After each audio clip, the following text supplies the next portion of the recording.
podcast you're about to hear is true. The names have not been changed to protect the innocent, the guilty, or anyone else. If you're interested in the same type of discussion related to organized crime that you hear in the traditional media, stop listening now. If you're interested in thinking differently or learning something, turn up the volume on your computer, smartphone, or mobile device. This is The Racket Report. Here's Frank Morano. Welcome to The Racket Report. I'm Frank Morano. This is the podcast that tries to take you inside the world of organized crime, why it is what it is exactly, and how it got to be what it is. Well, one of the interesting aspects of organized crime is its history, because so often the history varies depending on who is telling the story. If you have a history of mafiology that's written by a cooperating witness, they may have one version of events. If you have it written by a victim of organized crime, they may have another version of events. If you have it written by someone that studies this as a journalist or as a historian, it may have a completely different version of events. I have to tell you, for the last week, I have been reading one of the most thorough, one of the most comprehensive histories of the American Mafia that I've ever read. And it's no surprise, because the author of this book is not only quite a scholar, not only very well studied, and not only an incredible researcher, clearly, but he's someone that has a great deal of experience in the world of organized crime itself.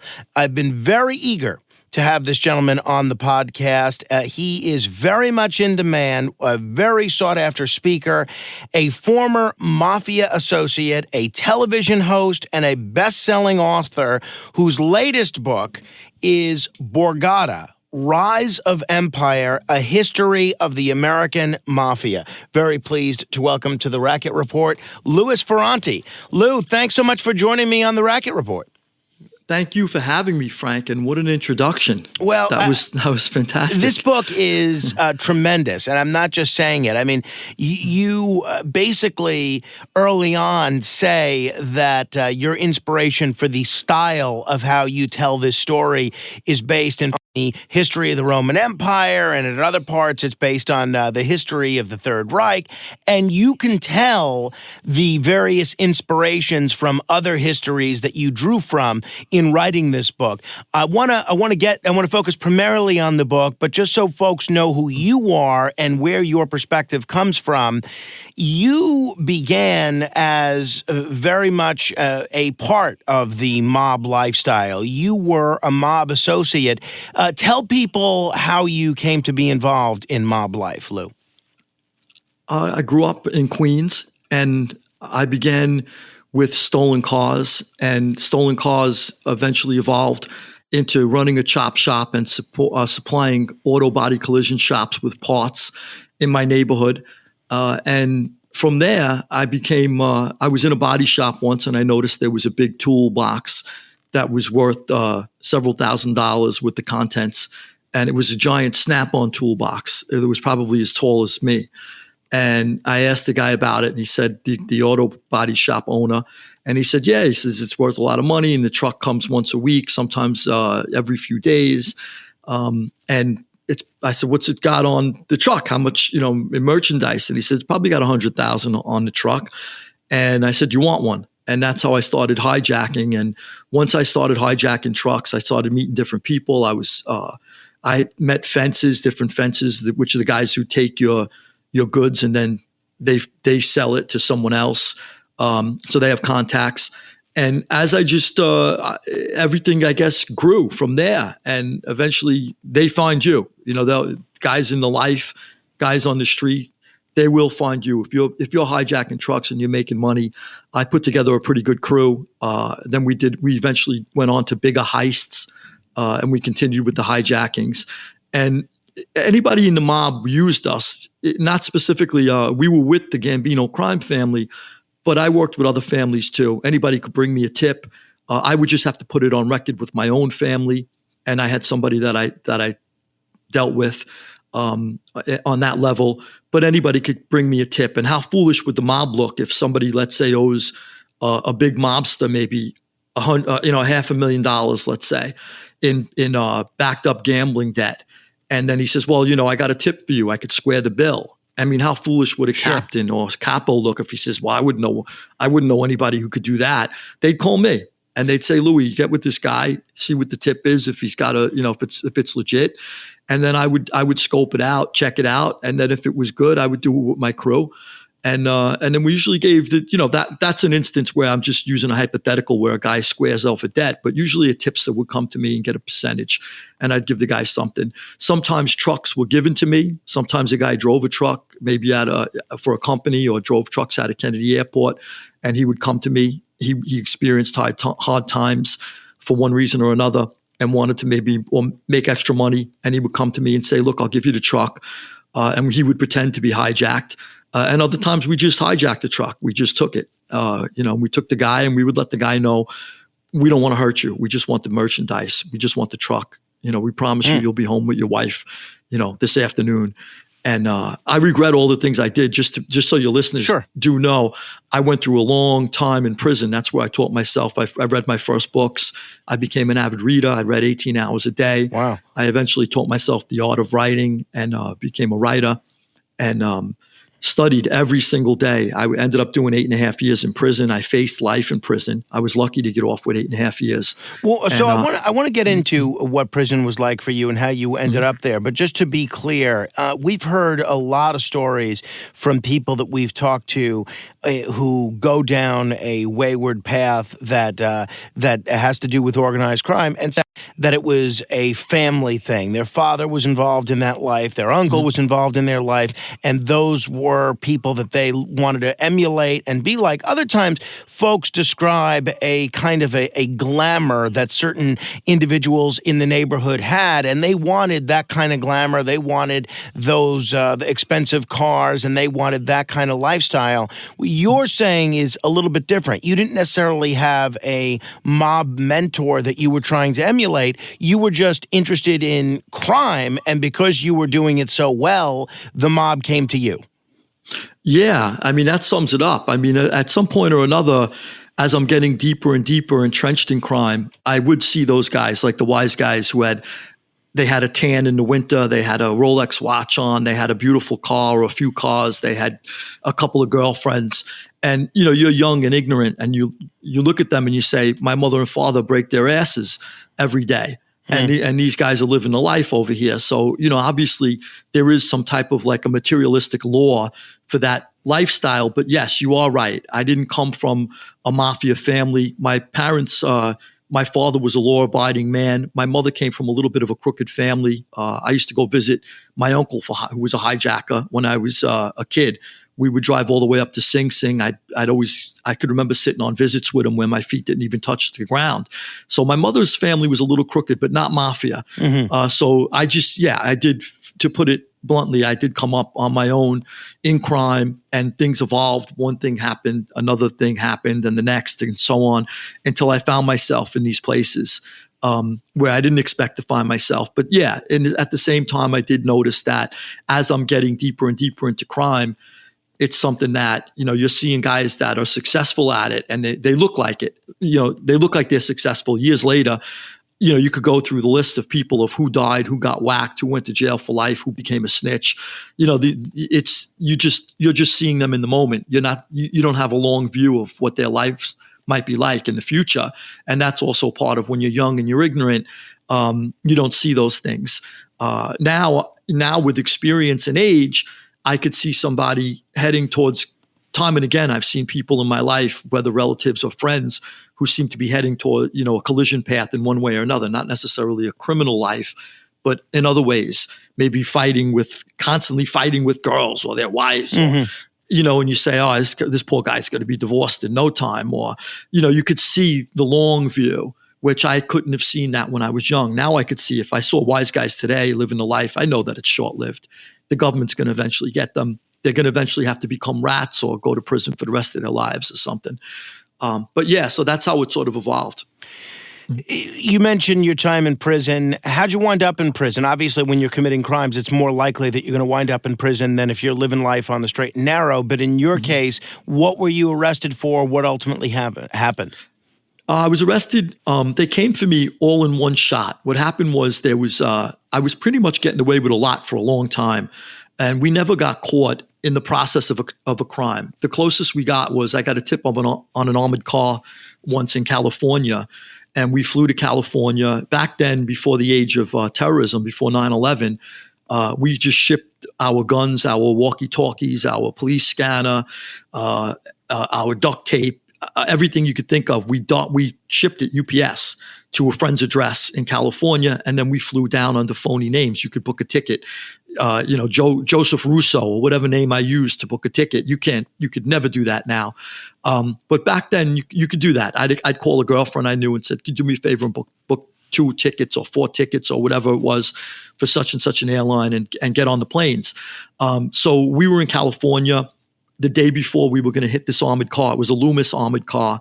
The feds cracked down on us. They swarmed the hotel where we were staying, and there's surveillance photos of me that the feds took before they picked us up, somewhere floating around online. I think I put one up on my website, louisferrante.com. But that was the only time. That was the closest call we had where we were almost pinched. But other than that, we got away with every heist we did, every hijacking we did. So I thought once a crime was done and you walked away from it, it was over. I didn't know that the federal government had rules, different sort of like rules where you could use a witness to say, "Hey, I was part of this, it happened," and that the testimony of that witness was enough to indict you / convict you. I didn't understand all that. I learned that the hard way. So at some point or another, the fence that I was using, he was a big fence, and I brought a lot of my stuff to him. He was, I called him, it was my friend's uncle, and I called him Uncle Billy at the time. In my memoir, I think I called him Uncle Jimmy. I gave him a different name at the time, but by now, I'm pretty sure he's gone. I'm pretty sure he passed on because he was in his 60s then, and I'm going back to the early 90s the moment I'm speaking about. So he was our fence. We brought him everything. He was always fair with us. And at some point, he got pinched by the feds and he flipped. And I could not believe it. The story of how it was him is a story in and of itself, how we didn't know he was the snitch and we figured it out. But at some point or another, he gave us up, and the feds, from what I understood, FBI agents were like, "You got to be kidding me." This kid, Louis, who at the time I was in my early 20s, my guys in my crew were in their 30s, 40s, and 50s, but I was in my early 20s at the time. I went away when I was 25.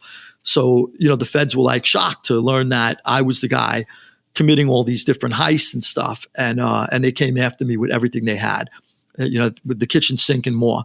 So I was eventually indicted by the Secret Service. I think the federal government was behind the different indictments because they really wanted me. I was indicted by the Secret Service, which baffled me at the time. I was like, the Secret Service? I never threatened the president. Once again, I had no idea what the sort of the sphere of crimes that the Secret Service was involved in investigating. And one of them was credit card fraud, which I still never did.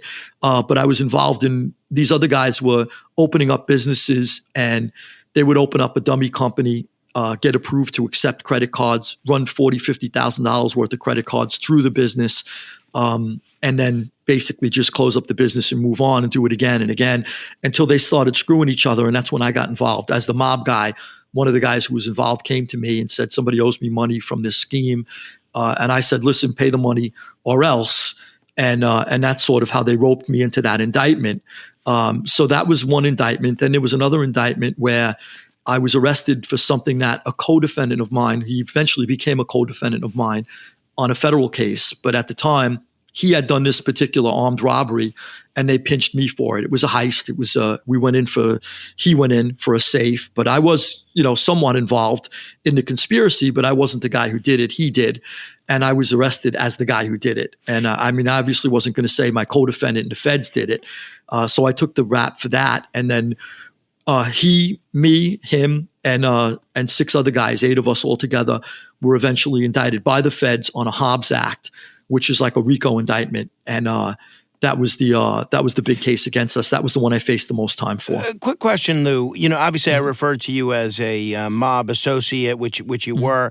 Had you, prior to your arrest, and I realize your life changed when you were in prison, but prior to your arrest, had you aspired to be a full-fledged member of the Gambino family? And was there any discussion with someone, a captain or someone high-ranking, about having you straightened out?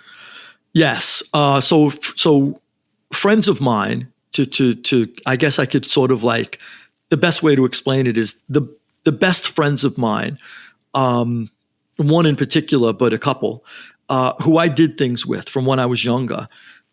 We probably would have been straightened out together if I lasted a little longer. And almost immediately after I got locked up, he came up and he told me, he came up on a visit to visit me, and he told me he just got straightened out. And I gave him a big hug and a kiss. And, he said, too bad. He says, that, you would have been with me. He says, but, when you come home.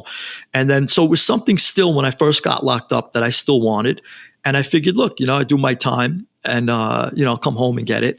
And, even more so because then you kept your mouth shut, you faced life. I was facing life at the time. I didn't know if I'd die in a pine box, leave there in a pine box rather at that time. But I hope to come home one day. At some point or another, when I changed, I no longer wanted it. And then I said, by the grace of God, I don't have that headache on top of all the other things, that I have to face and all the other regrets I have, where you have to then, if you didn't take the oath, it's one less thing you have to, I stepped to the guys I was with while I was away, the bosses, the underbosses. At some point, this is after I was educating myself. And I said, look, I'm done with this life. I said, if I have to die in here, so be it. I made my own decisions. Nobody twisted my arm. I'll never rat on anybody ever. And they knew I wouldn't. They were all with me pre-trial. So you know who you're with. And we all knew who we were with. And guys, if guys ratted, they got pulled out in the middle of the night. I'm with everybody and I'm telling them this. And I said, but if I ever get out of here, I just want to be left alone. And everybody was happy to say, that's fine. It's an honorable discharge nowadays with all the rats they got. Oh, sure. They're not worried about a guy who wants to leave on his own. Well, I want to ask you about that, right? So in your case, how old were you when you were arrested? I was 25 when I went away. 25, right? You got your whole life ahead of you. And the prospect of a lengthy prison sentence for a 25-year-old is, potentially life ending. Certainly it's life altering. Even 8 years when you've only been alive for 25 years, it's a big deal. You mentioned how you saw other people getting away with not doing any prison time because they made the decision to cooperate. Explain to us why you made that decision not to cooperate. It just wasn't in me. And I think the guys who rat, they come up with a lot of excuses because I saw it happen. And you would see a guy, I was in a detention center for 3 years fighting my 3 different cases. I was with 8 of my co-defendants. They all stood up, 8 of us all together. So 7 other guys. 4 eventually made bail. The other 4 I was in with for all 3 years, 36 months. I was with guys from the Colombo family following the Colombo War. I was very close. The last 35 years, I was very close with Vic Arena Jr. and Vic Arena Sr., the father. Senior is in jail doing life. Junior is still my friend 35 years later. He's a dear friend of mine. He was facing life. We were all in there together. I was away with Joe Watts. Joe Watts was facing life. So we were all in there together. And guys usually before they turn, you start hearing them start to moan, complain about everything. This one's not sending my wife money. This one should have did more for me. Why do I have to be charged with that crime when I only did this crime? They start to bitch and moan about little things, and you see right away, you say, all right, here it comes. And you can't label a guy a rat. So, I started keeping it. I kept it to myself, but you see, because you don't know. Sometimes a guy bitches and moans and stands up. He just probably goes right to the brink. All those complaints that you just listed, they all sound pretty legitimate, right? I mean, people. They're legitimate, but you know what you're getting involved in when you make. We're all men, right? We make our own decisions. So if you go to war, if you join the army and you go to war and you end up in a firefight in Fallujah, in the center of Iraq, right. You can't be. It's shocked. a little. I mean, you can't be that shocked, And you could bitch and moan and say this stupid general shouldn't have did this. The idiot colonel told me to go here, but come on, buddy, you joined, you went through basic training, you had a long time to think about this, so that's sort of like the way I felt, it's like, it's not in me. The other thing too is if you The guys I have respect for to this day, like Vic Arena Jr., who's my dear friend, like I said, all these years later. Ronnie Gialonzo, he's away right now. He's doing 14 years. I grew up with Ronnie. Ronnie was a dear friend of mine. These guys stood up. I could never imagine ratting on them. I could never imagine sitting on a witness stand and pointing to them to free myself from the pain and misery I brought upon myself. And the other thing too is nobody put a gun in my hand. Nobody told me to hijack a truck. I made these decisions myself. You want to dance, you got to pay the band. It's time for me to pay the piper. I got to go away. It's time. I knew this could happen.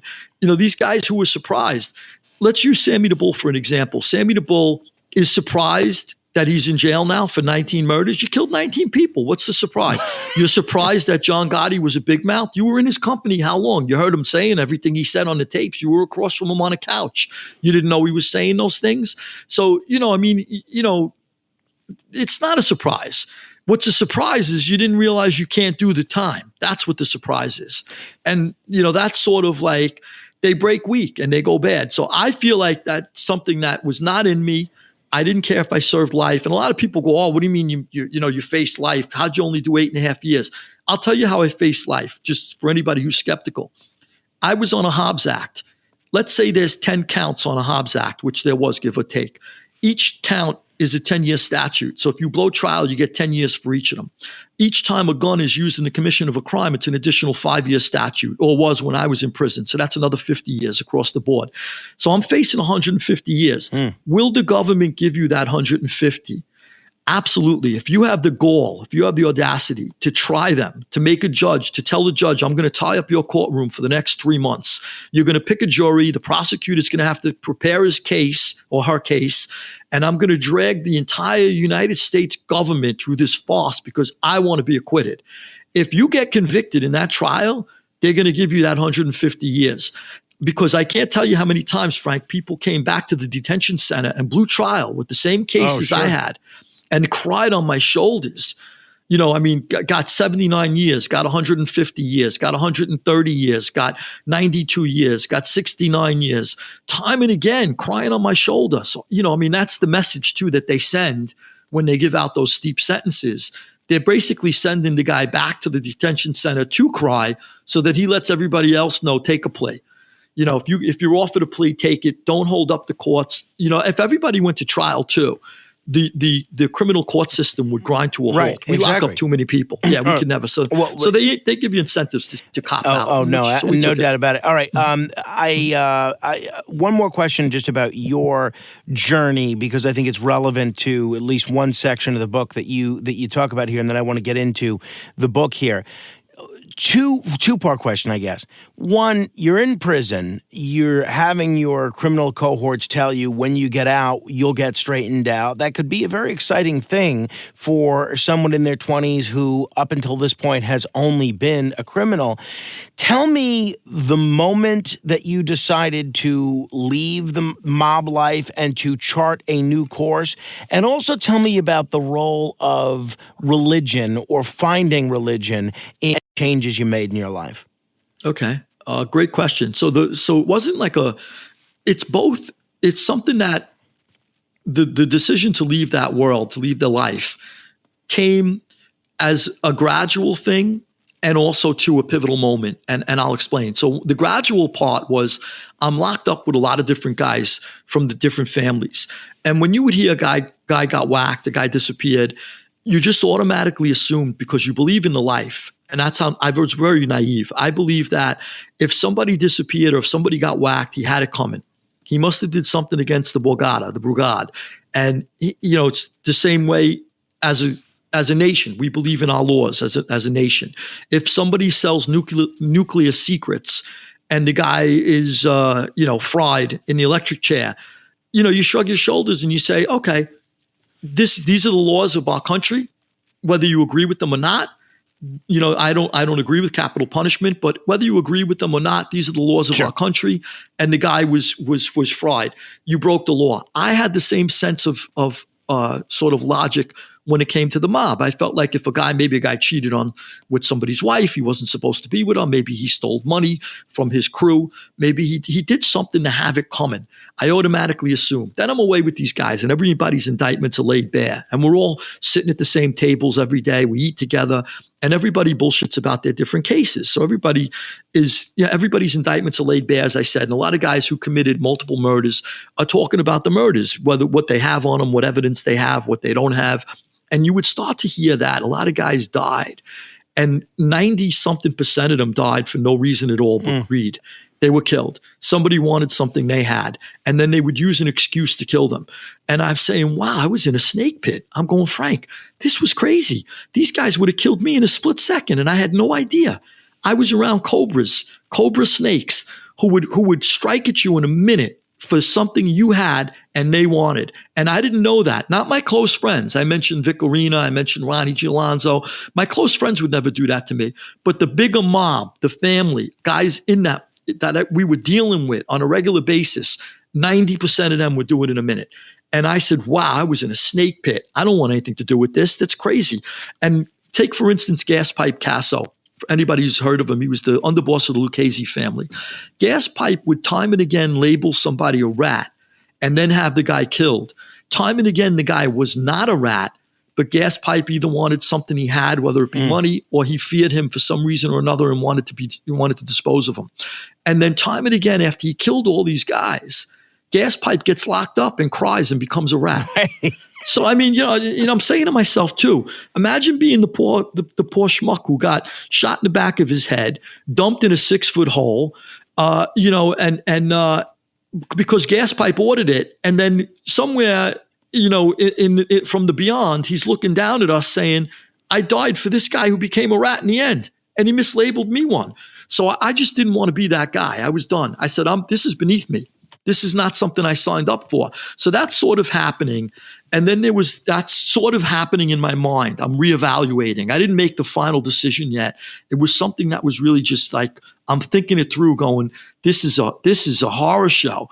And then what happens was I get sent to the hole for something someone else did, but I had been to the hole plenty of times already for things I did. So it's not like, once again, I'm not innocent. Even when I said I didn't do these stick up in the state, I was guilty of a million other crimes. So, eventually, whether the feds or the state get you for what you did or not, they usually get the right person.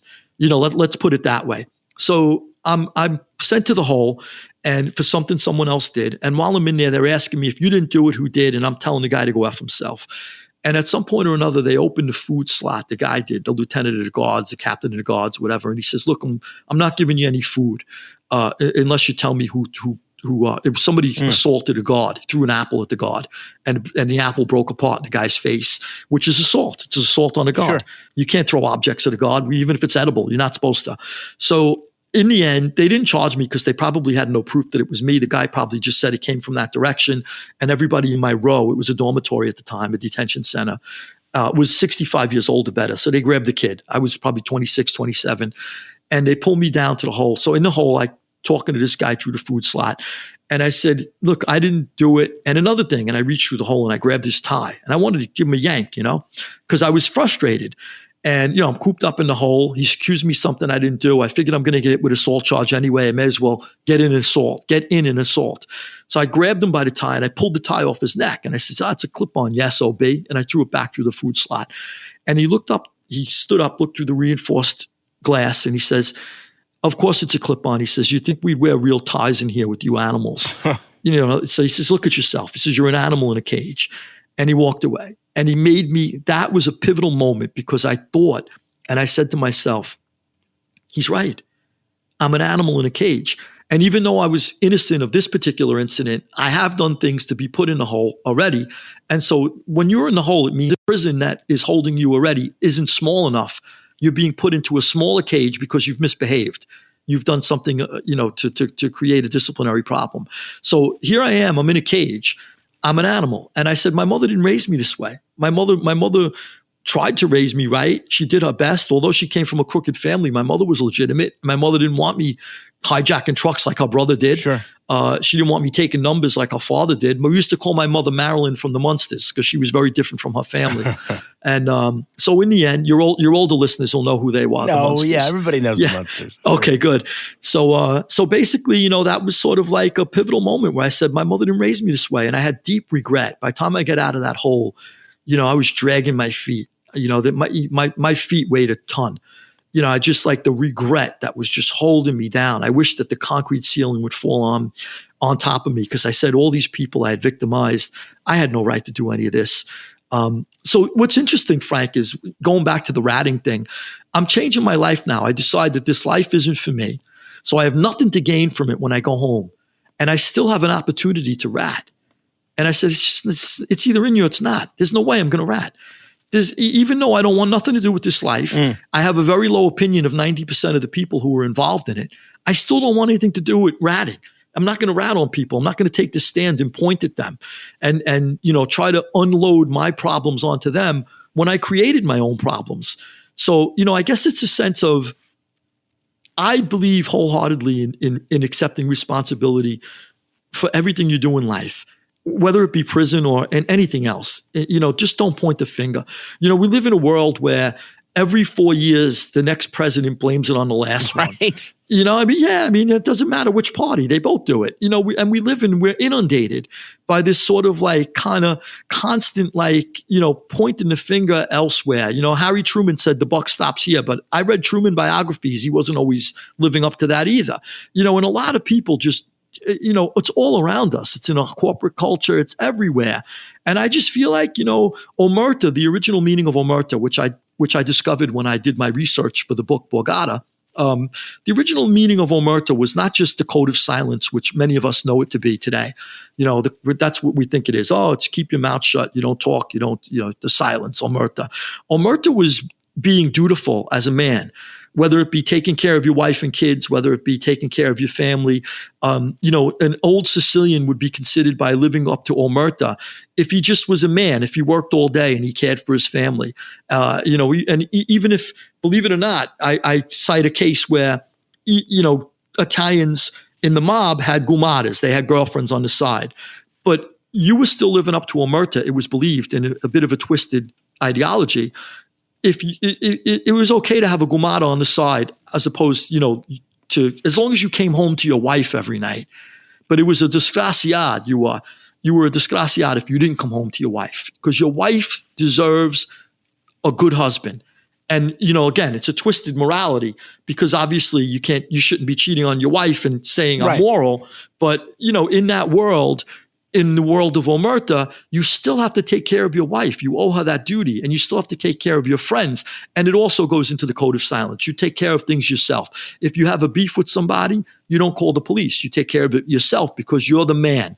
You man up. You don't call the police where four police officers have to come by and maybe, arrest the guy that you had a fight with because you don't want to face him. You go and face the guy. If you can't beat him up with your fist, you hit him over the head with a 2x4. If you can't beat him up with a 2x4, you shoot him. Whatever the case is, that was sort of the original meaning of omerta. And just so your listeners don't misunderstand me, it's not something I believe in today. Shooting your neighbor or Understood, somebody you have a problem with. It's a code that's about a lot more than just not saying anything and not ratting. Understood. Exactly. All right, so let's talk about the book. I have not been able to stop reading this for the last 5 days. It's terrific. It's called Borgata, Rise of Empire, a history of the American Mafia. People can get it on Amazon or wherever books are sold. You've written a lot of books. I think you've written 7 or 8 books already, a wide variety of different books. You've written a memoir. You've written a book that deals with business. You've written all sorts of different books. Why write this book? What inspired you at this point in your career to write a book about the history of the American Mafia? I was made an offer I couldn't refuse, and it's the truth. That's the truth, Frank, for real. I was invited to Sicily by the German media conglomerate Axel Springer. Very, very big media company. They control most of the media, not only in Germany, but in much of Eastern Europe. And they were having a retreat for their editors in Agrigento, Sicily. And I was very fortunate to be invited as a guest speaker. And I went there, and the Germans, who all spoke English as a second language, seated me next to a gentleman who was fluent in English. He was from England, and his name was George, and he was in his early 90s at the time. And him and I hit it off. We had dinner together, and throughout dinner, we both have a love of history, and we spoke about history in depth. We talked about the Middle Ages, the Reformation, the Renaissance, feudal society, the Enlightenment, up and through the 20th century. And when we got into the 20th century, we were talking about the different, the highlights of the 20th century. And at some point he said, I fled Austria with 16 shillings in my pocket when the Wehrmacht rolled in. And I said, you fled the Nazis? You got to be kidding me. So I said, you just missed the Holocaust. And he says, yeah, unfortunately, my grandmother's died in the Holocaust, but I was able to get out just in time. And we hit it off. And he said, I'd like to publish your next book. Well, as it turned out, it was Lord George Weidenfeld, one of the most prolific book publishers of the 20th century. Huh. He published the memoirs of Pope John Paul II. He published the memoirs of President Lyndon B. Johnson. He published the memoirs of Moshe Dayan.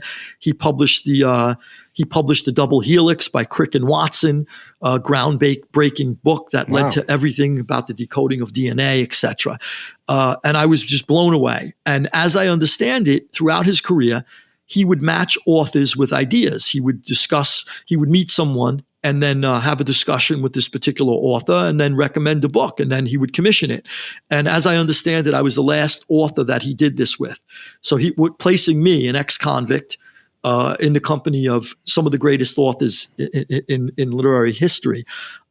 So that was sort of how it came about. And the next day we had lunch overlooking the ruins of Agrigento with him and his lovely wife, Lady Annabelle. And Lord George and Lady Annabelle convinced me that the best book that I could write, given my experiences with the life, was a history of the American Mafia beginning in Sicily. So I have to attribute this more towards their foresight than my own. Unfortunately, Lord George died while I was writing the book. I dedicated it to him and a couple of other dear friends of mine. And basically, it was the last book that he personally commissioned. And I hope I got it right. And it went a long way in me taking all these years to write it, because I had a great deal of pressure on my back, knowing that I had to honor his memory by getting this right. If this isn't right, I don't know what right is. This is tremendous, which leads me to my next question. This book is so rich with primary sources. It's so thoroughly researched. It covers a whole lot of time, about over 100 years in American and Sicilian history, and you really seamlessly blend your own experiences with, kind of a view from 50,000 feet of things that you had nothing to do with. How long did it take you to write this book? So the trilogy took me, so the trilogy is completely written. So that's volume 1 of the trilogy. Volume 2 will be out the end of this year, and volume 3 next year. So the 3 parts took me 7 years to write. And I'm in my 8th year now, and I'm putting the finishing touches on volume 2 before it comes out. I'll be in my 9th year next year, and I'll be putting the finishing touches on volume 3 before it comes out. So when it's all said and done, it'll have been almost a decade. But for the most part, the first draft of all 3 volumes was 7 years. And it was a deep dive into the research. I read hundreds and hundreds of books. I read hundreds, if not thousands, of newspaper articles, and constantly trying to discern what the truth is, and what should go in, what's important enough to be worked into the story, what I could leave out. It was an agonizing feat. And what I did to preface all of this with, Frank, was I thought it was necessary, before I began such a monumental project, to read historians of history, read how you write history. And I read literally like a big giant crate of books on the people who taught you how to write history. For example, Barbara Tuchman, author of, for example, The March of Folly, The Guns of August, some of the great books. Barbara Tuchman, I loved her writing. So she wrote a book about how to write history. I read her book. George Friedrich Hegel wrote a book, Something of History for Historians. I read Hegel's book. R.G. Collingwood, a historian for histories. So there are all these different historians who write about how to write history. So that was sort of the first thing I wanted to do, is get the groundwork so that I know how to approach it. And that was very helpful for me doing that back research. So when I started to tackle the material, I knew I had an idea of what my guidelines would be like. I had these people. I got Hegel whispering in my ear one day. I got Barbara Tuchman whispering in my other ear another day, telling me how to do something or another. And then became the arduous task of research. Before I even put the pen to paper, I wanted to go deep into feudal society and what the correlations were to the mafia. A lot of times people would say, I'm the kind of guy, Frank, when I read, let's say, a history of the Roman Empire, I'm very frustrated when it starts with Julius Caesar or Augustus Caesar. How did it all start? Julius Caesar didn't start the Roman Empire. He was a product of the empire. Where did it begin? So I like to go back and find out how, the city on the hill, where did it come from? Did it come from the Greeks? Did it come from, where did it come from? So that's sort of like why I wanted to go back into how the mafia really, really first came about. And the early chapters, I got deep into that. And I was able to, bring new revelations that no one's ever heard. I made direct correlations. There are a few authors that would say, well, it stemmed from feudalism. And then they would move on one sentence. And I'd say, well, that leaves a million unanswered questions. How could they just say that and move on? I want to know how it came from feudalism. So Lou, in terms of, you write about some of the challenges with all the source material that's out there. Now, a lot of folks would think there's been hundreds, maybe thousands of mafia trials in the U.S. over the years, each one of them with 2, 3, 4, 5, 6 cooperating witnesses telling everything they know about the mafia. You also have some mobsters themselves writing memoirs. You also have all sorts of FBI agents and other law enforcement agents who've monitored who've monitored mafia people for years and testified on the stand about them. What is the problem when you have such what would seem like an abundance of source material to choose from about the history of the mafia? Well, all of the above, everything you listed, was extremely helpful to me as I was sifting through my research. So all of it was helpful. I think what was necessary, though, was to have sort of like the bell go off when you know something rings true or it's false. And a lot of people, they have a horse in the race.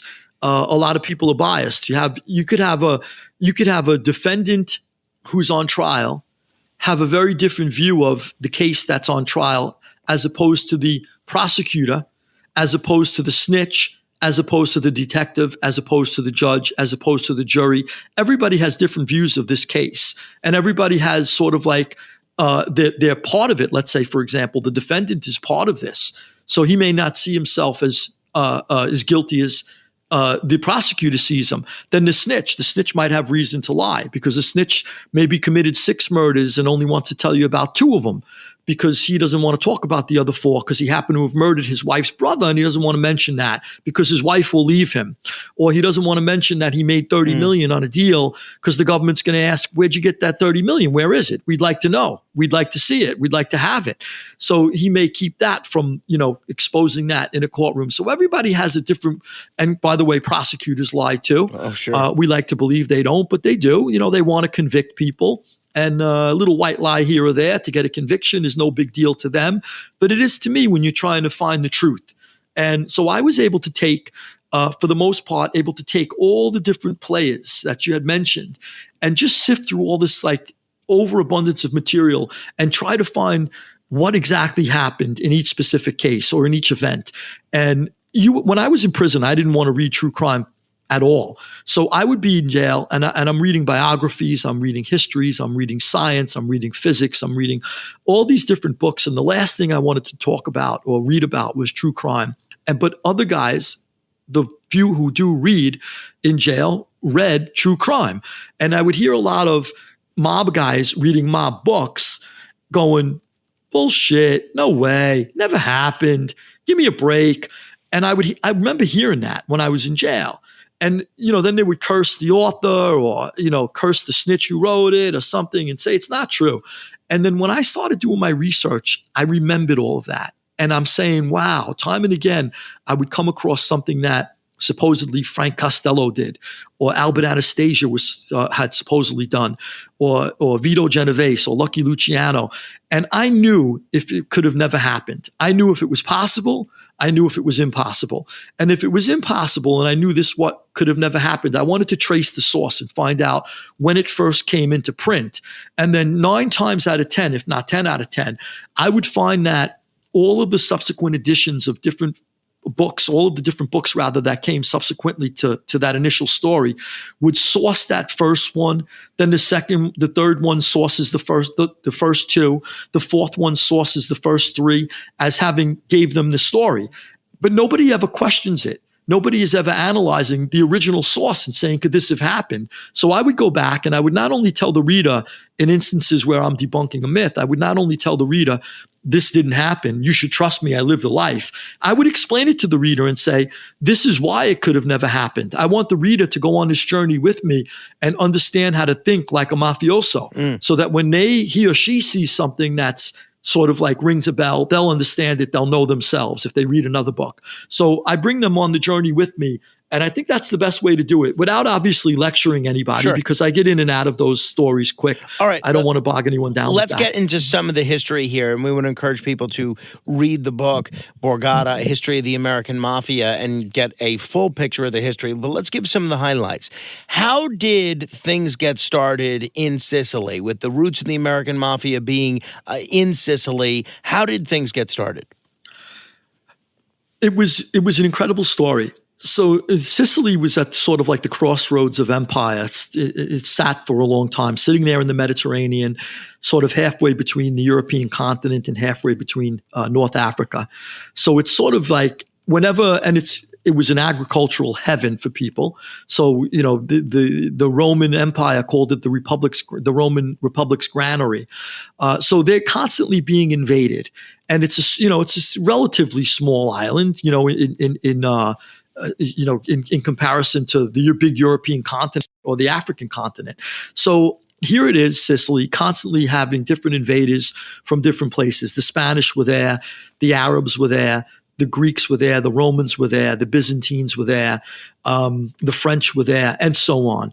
And they sort of had an idea of, as long as we were able to govern ourselves, the Sicilians, we don't care what you do. As long as you pay us for what we take from the ground, you buy our crops or whatever, and by the biggest empires controlling Sicily, they always got the best prices for their agriculture or their sulfur or whatever they were selling, citrus, etc. So as long as you leave us alone, don't mess with my family, don't tell us what to do, we don't have a problem with you. And that was sort of the Sicilian attitude. So it wasn't that, it was quite different from a lot of people said they were constantly being conquered and they only had themselves to rely on. It was a little of that, but it was more so the better empires knew, leave the Sicilian people to themselves and they're fine. And, they're proud to be Sicilians. Don't try to make them Spanish. Don't try to make them French. Don't try to make them Romans. The Romans knew that from the very beginning, 2,000 years ago. The Romans knew that the Sicilians did not want to be Romans, and they left them to themselves. So that said, they're sort of like a little bit of an isolated people unto themselves.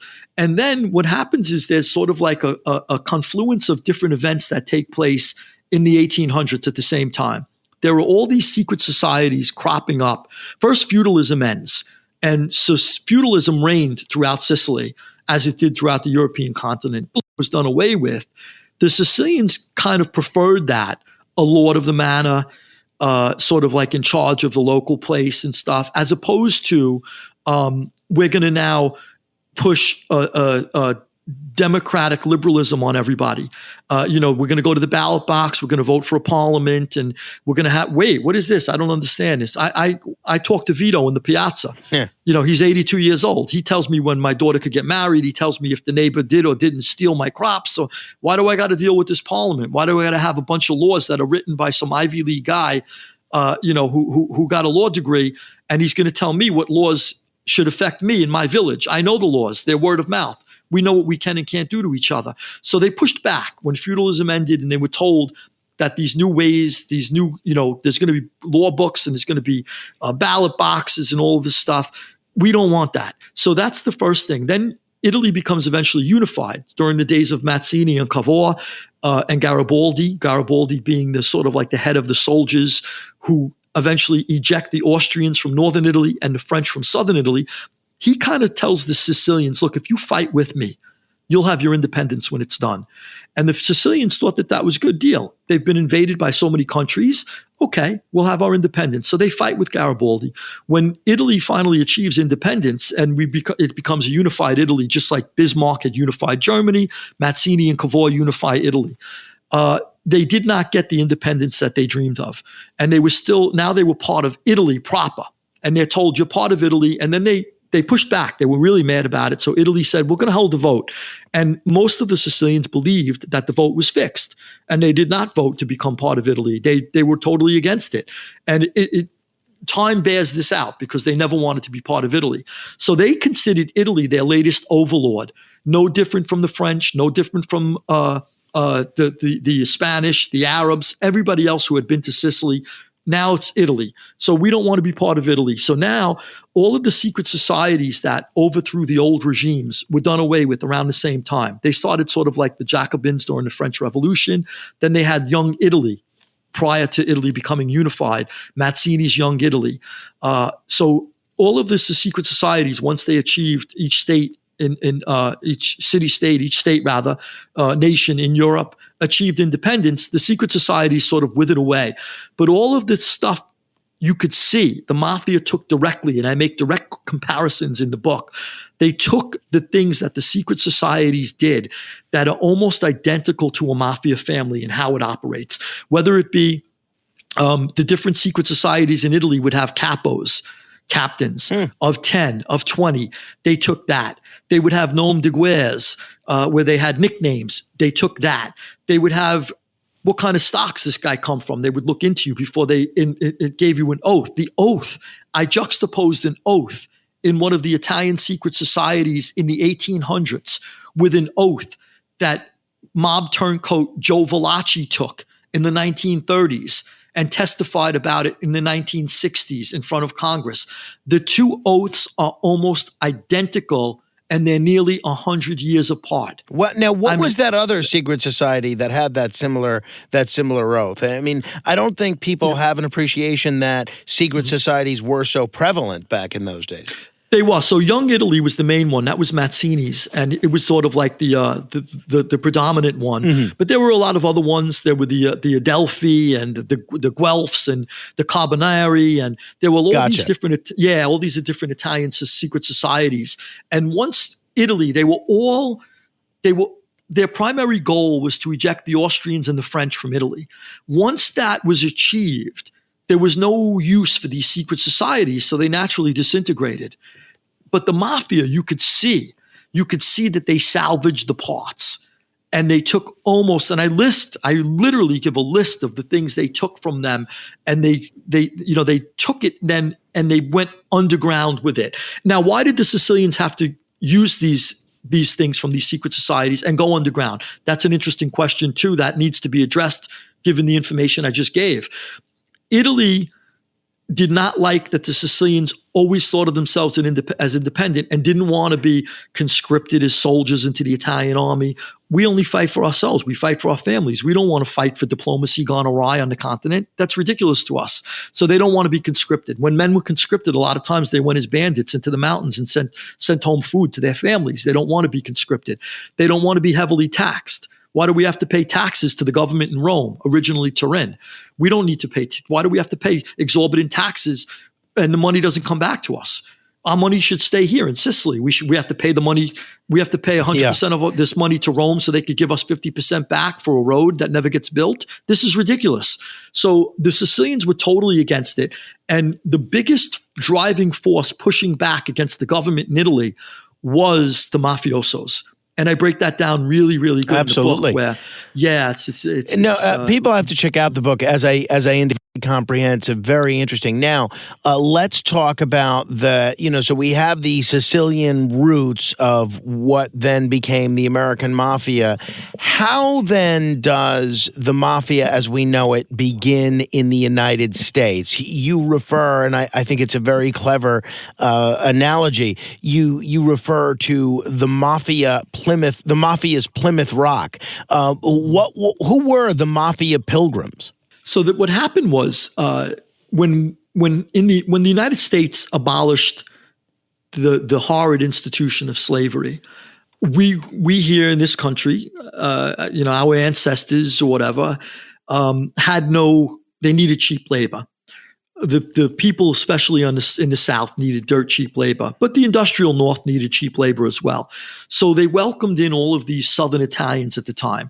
So after unification, a lot of the Southern Italians were poor. Southern Italians being the Napolitans from Naples, Neapolitans, the Calabrese from Calabria, and the Sicilians. And all of these Southern Italians fled Italy when they opened the doors in America saying, hey, we need cheap labor. Well, there's opportunity in America. Let's go. And there was an Italian saying we were told that the streets were paved with gold. But when we got there, we realized that the streets weren't even paved. And on top of that, they wanted us to pave them. so it's kind of, yeah. So, I do make the distinction, Frank, as I'm sure you know, between the mafiosos who came at that time and the hardworking Italians that only wanted to pour their blood and sweat out for a new life and an opportunity, which was my father's parents. They only wanted an opportunity. They were law-abiding people, and they saw this country as sort of the promised land. So basically, these huge Southern Italian immigrant waves start to flood into the United States, and they're spreading out across the country looking for work. And the Mafia's original Plymouth Rock was Louisiana, not necessarily New York, which surprised me because I always thought it was New York. The 5 big Mafia families in New York, they had pretty much the controlling decision-making for the commission because they held the most seats on the National Commission. So I always thought it was New York, but I learned that a lot of the Southern Italians gravitated to Louisiana for 2 reasons. One, it was sort of like the climate they knew in the Mediterranean. No Italians wanted to live, under 6 or 8 feet of snow in New York. They weren't used to snowstorms in Sicily, right? Yeah. So they gravitate towards Louisiana. It was the climate they were used to. And then also there was a lot of work down there. They worked the cotton fields. They worked the tobacco fields. They worked the waterfront. They worked in the vegetable and citrus markets, etc. And then once the mafiosos who rode in with these different waves, and a lot of them were fugitives from justice. They were wanted either in Sicily or in southern Italy, and they'd say, well, let's get the hell out of here. Instead of waiting to be caught, why don't I get on a boat and I'll make a new life for myself in America? So a lot of these mafiosos, flee justice in Sicily. They come in with the Sicilian immigrant waves or the Southern Italian immigrant waves, and then the dream that they really, it was an ideal opportunity for them because of the hard Italian work ethic. Some people said we can't live without the Italians. They're like horses. They're like work machines. They're incredible. They're like, donkeys on a farm, the way they work. They don't stop. And it's true. The Italians I grew up in my father's family, like I said, they worked to their fingers to the bones. And that's how the Italians were. That because of their hard work ethic, and they were able to, let's say, dominate the waterfront as labor, the mafiosos then were able to simply just mobilize them and then control the waterfront. If you get a few Italian mafiosos who went to the waterfront and found a bunch of tough Irish and Germans, and they said, you're going to listen to us, the Irish and Germans would have probably put an ice pick through their head. They're not going to listen to them. But the Italians maybe said, you know what, we don't agree with the mafia, but they mobilized us. They're unionizing us. We have power. What are you going to do? I'm happy I have a job. So, and then maybe they kill a few of their own to make a point. Whatever the case was, it's easier to mobilize your own people. You speak the same language. You come from the same neighborhoods. You talk to the same people. It's easier. So they were able to sort of like mobilize the hardworking Italian time and again. The Italians and Jews did it together in the garment industry. All of the hardworking Italians and Jews that my grandmother worked in a sweatshop. I could remember when I was a kid picking up my grandmother, we'd walk in, there'd be hundreds of sewing machines going. And in this sea of sewing machines, I had to find my grandmother, Josephina. And I would go, Nana, Nana, when I'd see her. And she goes, oh, and she'd jump up and we'd pick her up. I'd say, we're outside, Nana. So all of those women, like my grandmother, who and so Jewish and Italian women who went to work in the garment center, in the garment industry and worked in sweatshops, they sort of paved the way for the Jews and Italians then to mobilize the garment center, the garment industry. You have to be working with your own people. So that's sort of how they got their start in America. And things were like, they weren't looked at as anything romantic or sexy, mafiosos, because once in a while, dead bodies are turning up. They make a point, they kill. They're not being they're not appreciated by the public. They're just a bunch of, they were called the worst derogatory names you can imagine: guineas, greaseballs, wops, pizza ends turned inside out. The most horrendous names they were called. And they're going through all of this discrimination, and they're basically, just grinning it and bearing. You chronicle mafia history in the United States from basically, you go from all the way to Sicily in the 1860s, taking it all the way to the United States in the 1960s. How different was mob life or mafia life in the 1860s versus the 1960s? Very different. And that's where I was going, Frank. It wasn't sexy. It wasn't romantic to be a mob guy. And then all of a sudden, Prohibition comes along.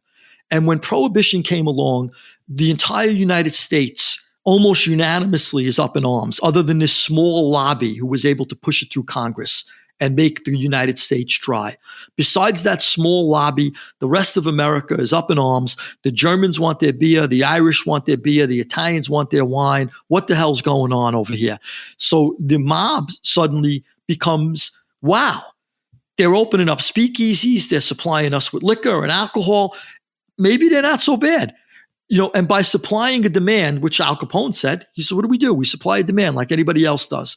And basically, by supplying a demand, that's the first time the public recognized them as something they didn't think was so bad anymore. And that's when they became a little glamorous. And then after the stock market crash and the depression, nobody's got cash. The banks go under. The few remaining banks are very, very tight with their credit. And the mob's flush with cash coming out of bootlegging. So they're going, what do you need? In exchange for a little bit of your company, I'm happy to give you the loan you're looking for. And they start to entrench themselves in different industries through the desperate need for cash. They're able to invest the cash that they're flush with from Prohibition. So that's basically in the late 1920s, early 1930s is when they really, really changed their image.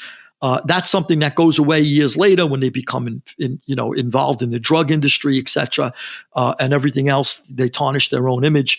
But for a while, it was sexy and romantic to be a mob guy. One of the things that you hear a lot of people talk about, particularly of people of Italian descent, and especially around Columbus Day, is the lynching of some Sicilians in New Orleans. The precipitating incident of that was the murder of the police chief down there. Since you mentioned New Orleans as the Plymouth Rock of mafiadom, tell me about that. What was the mafia's role in the killing of that police chief, and were the people that were ultimately lynched for that killing, were they the people responsible? It's great questions. And I grappled with these very questions as I plotted through different books and articles, because it's something I wanted to determine. And to the best of my abilities, the conclusions that I have drawn are as follows. The mob was entrenched by now in Louisiana. They're controlling the waterfront. They're controlling the ships that come in. They're controlling what was originally called the French market, which is the fruit and vegetable market that everyone buys their goods. They're controlling it. It's basically controlled by Sicilians. And through the port of New Orleans, everything fans out across the country. So they have a lot of control. And don't forget, food is perishable. So if you stop the docks for 2 hours, you could really, really disrupt the supply chain.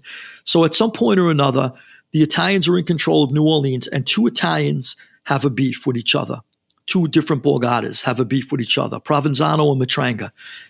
And they're beefing with each other. And the chief of police in New Orleans, who, by the way, was a dirty cop, he killed one time, at one point he was vying for the top spot, the top cop spot, and he killed his competition. Wow. So, and the guy he killed had killed someone else before him. So, it was like the way up the ladder in New Orleans. It was very, very, New Orleans was a criminal empire, from when we got it during the Louisiana Purchase and before. It was always very, very highly densely populated with criminals. And I talk about that in the book. So they're vying for power, Provenzano and Matranga. And this Chief Hennessy weighs in with Provenzano. He takes Provenzano's side. And then after he has them shake and come to a truce, Matranga gets attacked by Provenzano. Provenzano must have felt encouraged because he had Chief Hennessy behind him to attack Matranga. And Hennessy's distraught he feels betrayed by Matranga. So it's really, really, it gets deeply into the intrigues between the two families and the cop. And so at some point or another, Hennessy goes back to taking Provenzano's side, and he's going to even testify at trial to set him loose. And before that happens, Matranga makes the crucial blunder of whacking out Hennessy. But, you can't kill a cop in America. It's not Sicily. In Sicily, they were killing cops and blowing up judges until like the 1980s. In America, we never had a stomach for that. Right. You could go kill each other all day if you want. The Italians were killing each other left and right on the streets of Louisiana. The people had no problem with that. But they did have a problem when you killed the police chief. So the people stormed the jail. They start locking up Italians en masse. And anybody who didn't have a proper explanation as to where he was when the chief was killed was kicked, beaten, and locked up. Preteen boys, teenagers, old men, didn't matter. So in the end, there's a handful of guys on the indictment. Matranga, I believe, did order the hit, but I do also believe that 90% of the people on the indictment were just legitimate schleps who were thrown on the indictment because they didn't have an alibi. And so at some point or another, the jury did not like the case. And there were no Italians on the jury. And African Americans who were sympathetic to the Italians, they sort of like lived near each other. They worked with each other and they voted together in blocks. There were no African Americans and no Italian Americans on the jury. So it's basically a white Louisiana jury that acquits the Italians. So there's no reason to believe it wasn't fair, but the people revolt. They said, if we can't get justice in the courtroom, we'll take it ourselves. And they basically call for the lynching of these Italians. They storm the prison where they're being held. And this is what's interesting, Frank. Not only did they kill all the Italians that were acquitted in court, some of them I'm sure were innocent, but they let Matranga live. He literally walks over the corpses and goes home. Wow. Exactly. And that's sort of the level of corruption. And it makes you wonder who really was behind the lynching of the Italians. And what came out of it, out of the lynchings of these Italians, the mob really kind of like just receded into the shadows a little, but they didn't go away. But what did come out of it is the Louisiana, different Louisiana organizations that were formed took back the docks, took back the fruit and veggie market. So they sort of like, they felt like, I think the Italians were just too fast and too furiously encroaching on their domain. And that's how they wanted to put them in place, by lynching them in mass. And I think that's what was behind it, because why else would you let the mob guy go? They made it as if it was an assault on the mob. We can't allow the mafia to exist in the city. When obviously that wasn't the case. That's wild. Exactly. I didn't know that. What was the Atlantic City Conference? What's the significance of that in American Mafia history?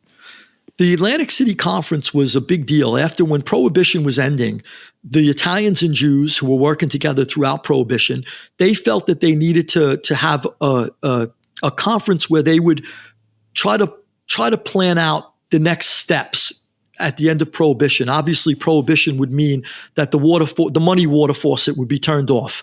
So now what are we going to do? We're going to take the money that we made, and what are we going to invest it in? And the consensus felt that the next big deal was gambling. So Frank Costello made slot machines that he distributed throughout New York and eventually throughout the country.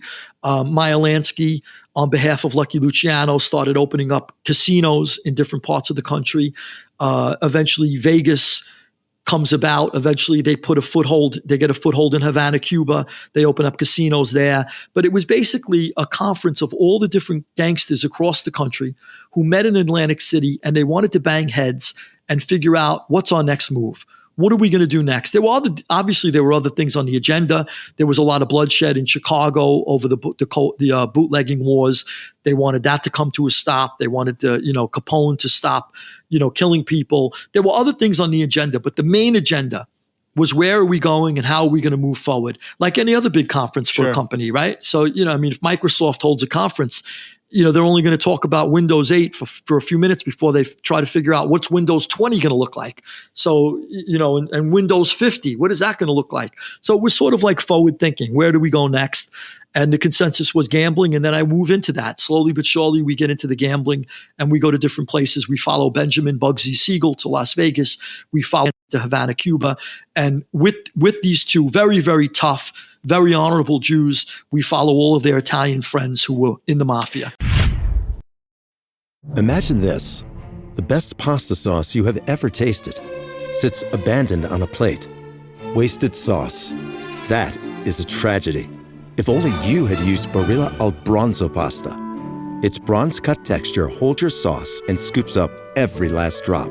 The Italians call that scarpetta. Capture sauce the Italian way. Barilla al Bronzo.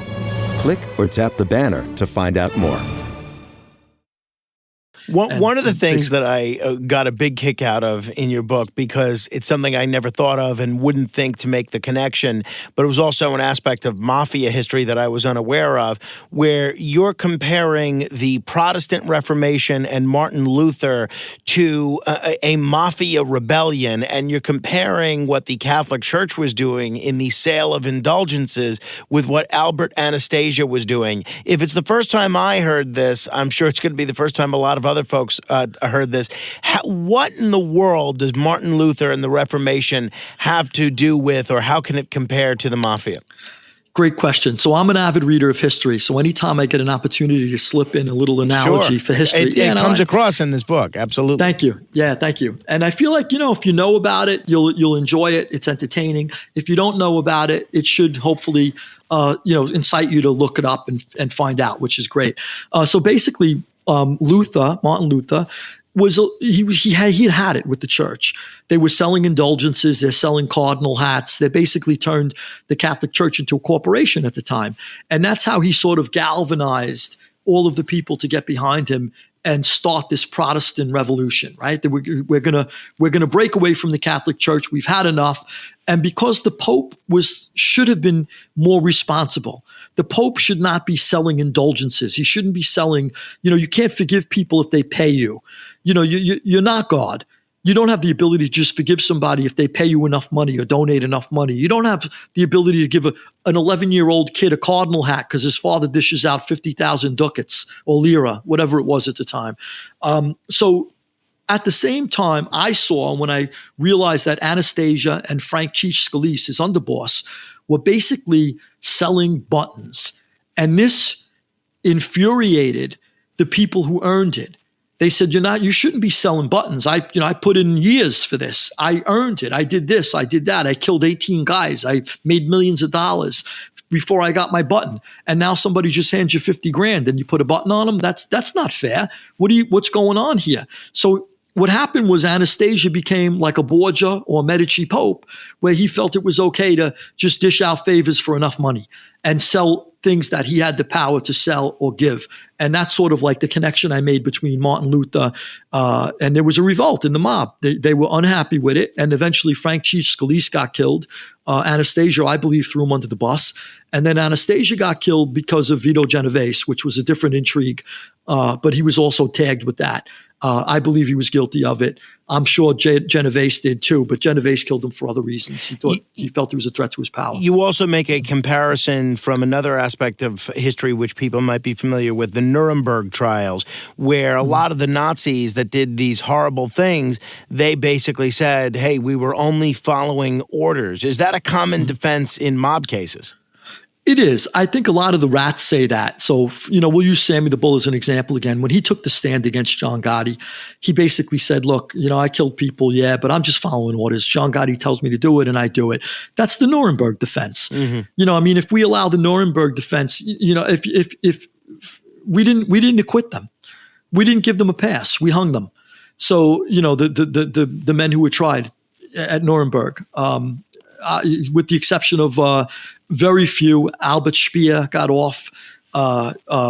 Goering killed himself before we could hang him.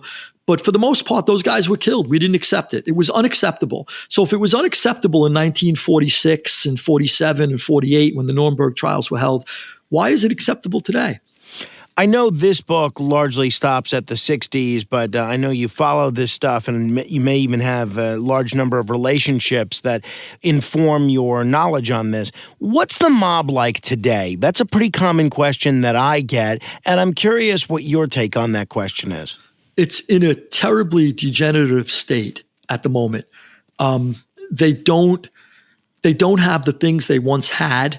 A guy like me, I hijack trucks, right? So I'm not privy or partner to the waste removal, the unions. That's something even John Gotti didn't have until he took over the family. And when he took over the family, he was able then to get a piece of all these different things, the garment industry, the trucking industries. But when you're coming up and you're hijacking trucks, you don't have anything to do with that. Like John Gotti, he was started out as a hijacker. But all of those big rackets is what made a family or Borgata powerful and rich. And the Gambino family specifically had a lot of the garbage. They had a lot of foothold in the trucking industry, in the garment industry. Nothing moved in and out of the garment center without their approval.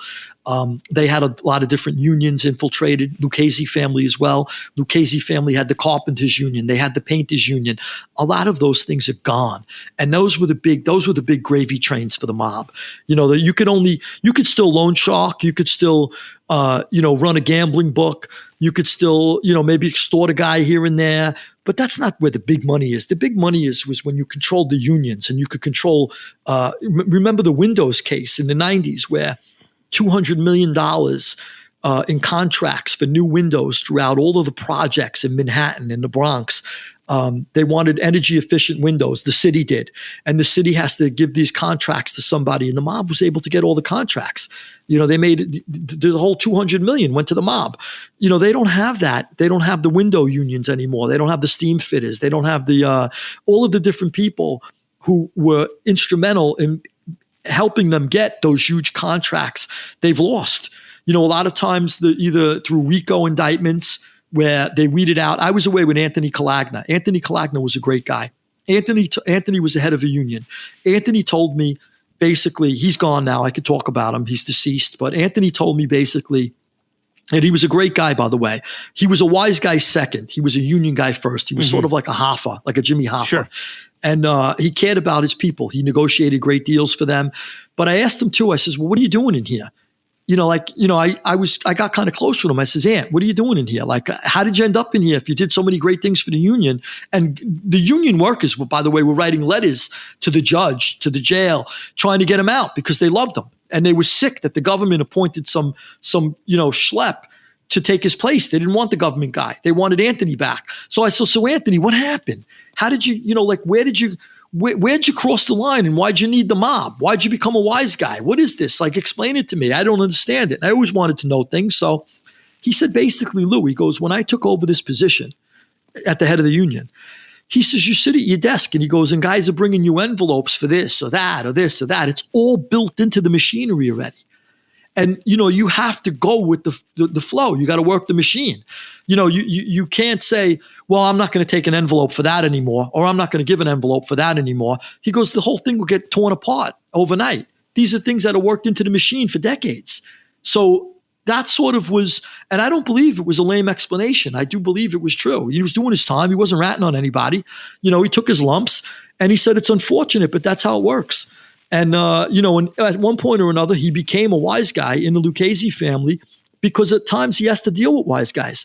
And it's a pain in the ass for him, as I understood it. What he explained to me was every time he's got to go cry to another wise guy to stick up for him at the table because wise guys have to talk to each other. You have to be on equal footing. You need somebody to speak, with the same tongue.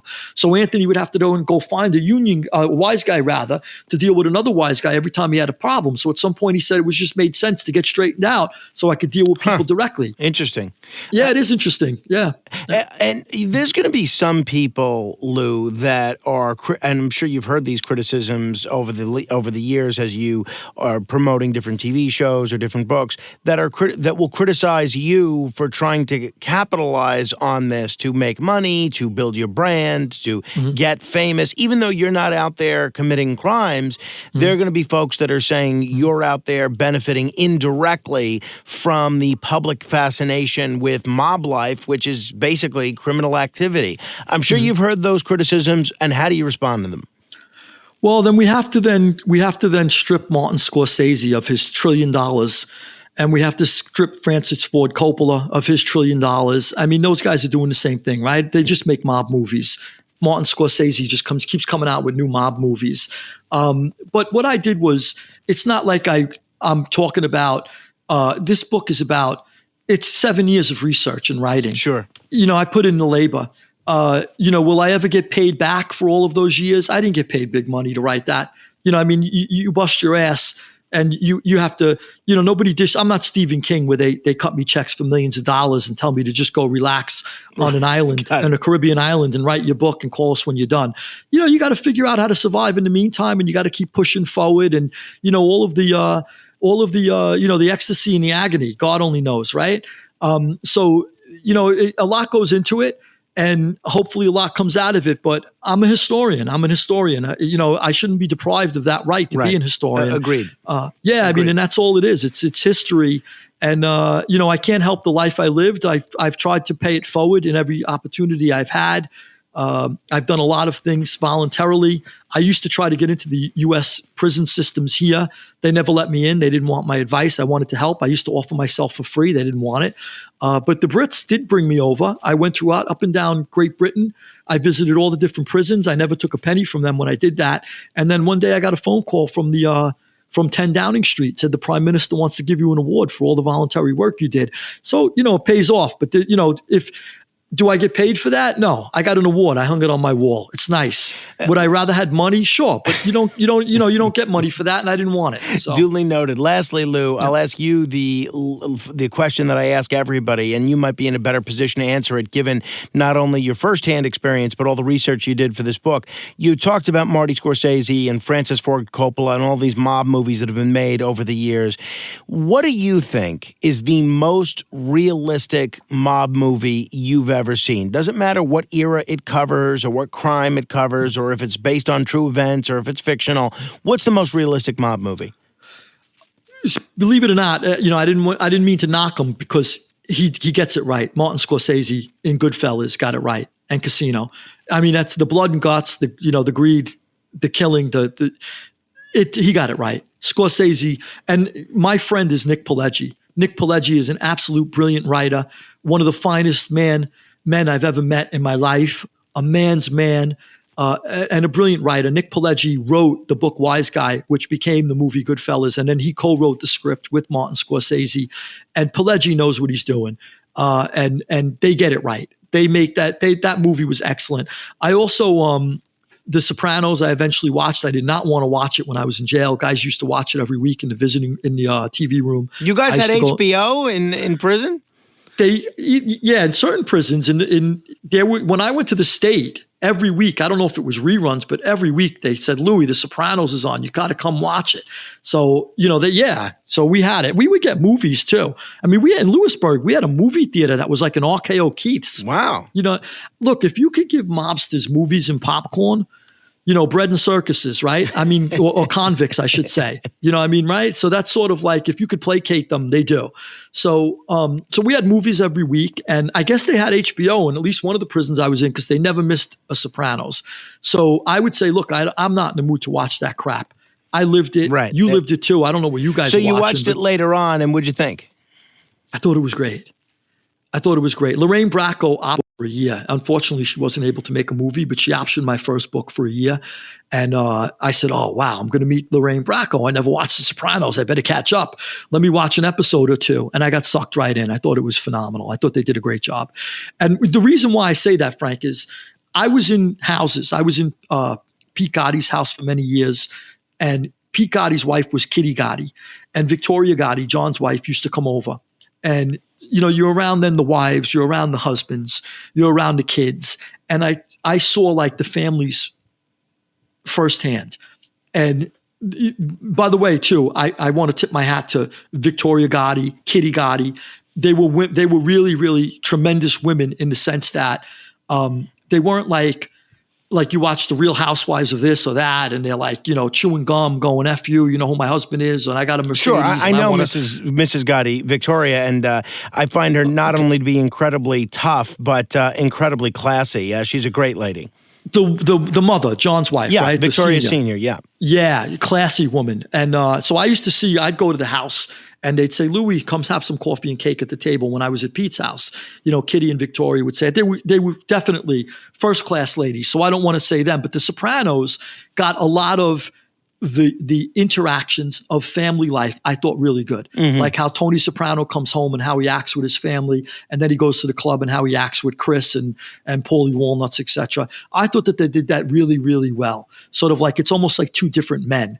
And I could be with a guy. We could be cursing up and down in a car, and then we pull in and say hi to Kitty and Victoria, and then you're a different person. So I thought that they got that really, really well, and they did a lot of other things good too. I thought that they got it good. It was sort of like a snapshot of a crew and what it looks like and how it goes. Sort of like the hierarchy, etc. How it works, how you bring things to this guy and you do this with that guy. Lou, this has been enlightening and a real treat. I really want to encourage everybody to pick up your book. It's called Borgata, Rise of Empire, A History of the American Mafia. And if you want to learn more about Louis Ferrante, check out his website. There's a ton of interesting content up there, and he's always up to something interesting. And if you could just go to Google, you could search Ferrante, and it's the first thing that comes up.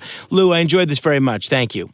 Thank you so much, Frank. I greatly appreciate it. If you want to share your thoughts on this interview, you're welcome to give me an email, frank.morano@wabcradio.com. That's frank.morano@wabcradio.com. If somebody sent you this podcast, do us a favor and share it with someone else. Share it on social media and subscribe. Just search the Racket Report on any podcast app. And we have a whole bunch of new Racket Report merchandise. If you go to WABCRadiostore.com and just search my last name, Morano. A lot of cool stuff up there. There's shirts, there's hats, there's a ton of interesting stuff. WABCRadiostore.com. If you order anything, if you use the promo code FRANK15, you'll save 15% on anything you purchase. This was a delight, and I will look forward to chatting with you again on the Racket Report. But until then, I'll see you on the radio.